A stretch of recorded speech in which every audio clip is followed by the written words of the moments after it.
नमस्कार दोस्तों। बिना किसी आधार के या बिना किसी गैजेट्स के अपने विचारों को दूसरों के पास पहुंचाना या दूसरों के विचार समझ लेना या किसी घटना का पहले से एहसास हो जाने को टेलीपैथी कहते हैं।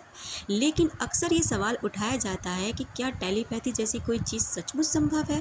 अगर हाँ, तो कैसे? क्या सचमुच में मन की शक्ति में इतनी ताकत होती है कि हम यहाँ बैठकर इस दुनिया में किसी भी व्यक्ति तक जिसे हम जानते हैं, हम अपना संदेश बहुत आसानी के साथ पहुंचा सकते हैं?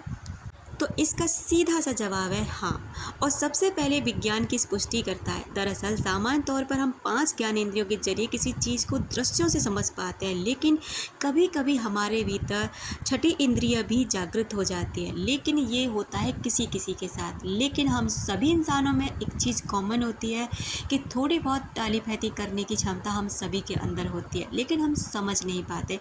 कभी कभी अक्सर ऐसा होता है कि आपको कोई व्यक्ति बहुत याद आता है और आप सोच रहे होते कि बहुत दिन से उनसे बात नहीं हुई, जिससे आप कम्युनिकेशन में हैं, यानी कि अभी बात करते हैं, ऐसा कोई नहीं है जो नो कांटेक्ट जोन में। और अचानक से उसी व्यक्ति का फ़ोन आता है या वो व्यक्ति स्वयं आपसे मिलने आ जाता है, तो आप हैरान हो जाते हैं कैसे, लेकिन फिर उसे छोड़ देते हैं। लेकिन ऐसा इसलिए हुआ क्योंकि आपकी टेलीपैथी वहाँ पर काम कर गई।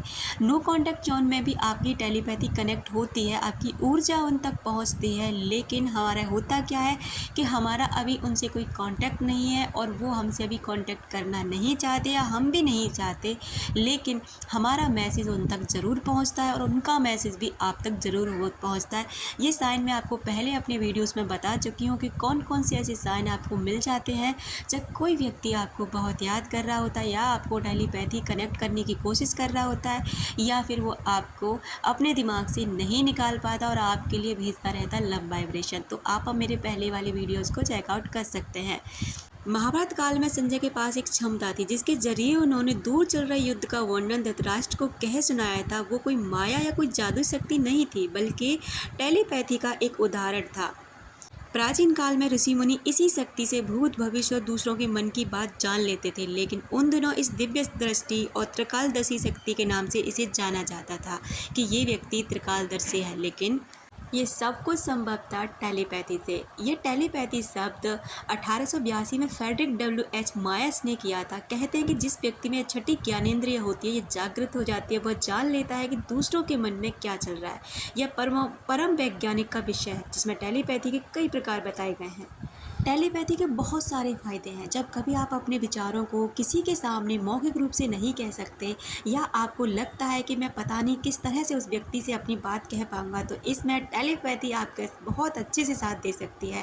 टेलीपैथी ऑरा रीडर और पॉडकास्ट होस्ट मिस्टिक माइकला कहते हैं, हमेशा उन चीज़ों को कहना संभव नहीं होता जिनकी हमें ज़रूरत होती है या हम अपनी भौतिक दुनिया में किसी से कहना चाहते हैं, या संबंध या दुख जाहिर करना और माफ़ी तक को टेलीपैथी कम्युनिकेशन में पूरा किया जा सकता है, जो हमेशा आमने सामने की बातचीत में नहीं हो सकता। टेलीपैथी बाहर से हासिल करने की चीज़ नहीं है, बल्कि यह हमारे अंदर पहले से मौजूद है। यह सिर्फ इतना है कि ज़्यादातर मामलों में लोग अपने भीतर के संपर्क में नहीं होते, जिससे लोग इस चीज़ का फ़ायदा नहीं उठा पाते, टेलीपैथी पर विश्वास नहीं कर पाते, क्योंकि उन्हें लगता ही नहीं कि ऐसा हो सकता है। मौखिक संचार की तुलना में टेलीपैथिक संचार में अधिक स्पष्टता होती है। ऐसा इसलिए है क्योंकि मन में आप कुछ समय महसूस कर रहे होंगे, लेकिन ज़रूरी नहीं कि विभिन्न कारणों से आपके विपरीत व्यक्ति को वही भावना व्यक्त की जाए। यह अक्सर गलत संचार या गलतफहमी का कारण बन सकता है। लेकिन टेलीपैथी में आप बिना किसी की स्पष्टता के ठीक वही संवाद करते हैं जो आप दूसरे व्यक्ति से चाहते हैं। हमें लगता है कि हम सिर्फ गैजेट से ही किसी लोगों से संवाद कर सकते हैं, बात कर सकते हैं। दूर बैठे लोगों से बात करने के लिए हमें गैजेट पर निर्भर होना, लेकिन टेलीपैथी की क्षमता हासिल करना इतना मुश्किल भी नहीं है, क्योंकि यह पहले से आपके अंदर मौजूद है और हमें सिर्फ इसे जगाने की ज़रूरत है। शुरू करने के लिए टेलीपैथी सबसे अच्छी तरह से उन लोगों के साथ की जा सकती है जिनके हम करीब हैं या जिनसे अधिक नियमित रूप से बातचीत करते हैं, जैसे कि आपका जीवन साथी, सबसे अच्छा दोस्त आदि। कोई करीबी लोगों से आप पहले से ही किसी स्तर पर टेलीपैथिक रूप से संचार करने की अधिक संभावना रखते हैं, भले ही आपको इसका एहसास न हो। हालांकि प्रक्रिया लंबी और इसे प्रैक्टिकल ज़्यादा बेहतर समझा जा सकता है, लेकिन सचित्र रूप में बताएं तो प्राणायाम, ध्यान, कंसंट्रेशन से छठी इंद्रियों को जागृत किया जा सकता है। इसके अलावा दूसरा तरीका है कि शवासन में लेट जाएं और आंखें बंद करके ध्यान करें, लगातार इसका अभ्यास करें और योग निद्रा में जाने का प्रयास करें। योग निद्रा अर्थात शरीर और कॉन्शियस माइंड इस अवस्था में सो जाता है, लेकिन सब कॉन्शियस माइंड आपका जागृत रहता है। इसकी मदद से मानसिक स्तर पर मैसेज ट्रांसफ़र किया जा सकता है, यानी कि इस अवस्था में लेटकर आप जिस भी व्यक्ति के पास लगातार कुछ दिन तक कोई भी मैसेज भेजते हैं, वही मैसेज उस व्यक्ति तक ज़रूर पहुंच जाता है और आपके दिल की बात उन तक ज़रूर पहुंच जाती है।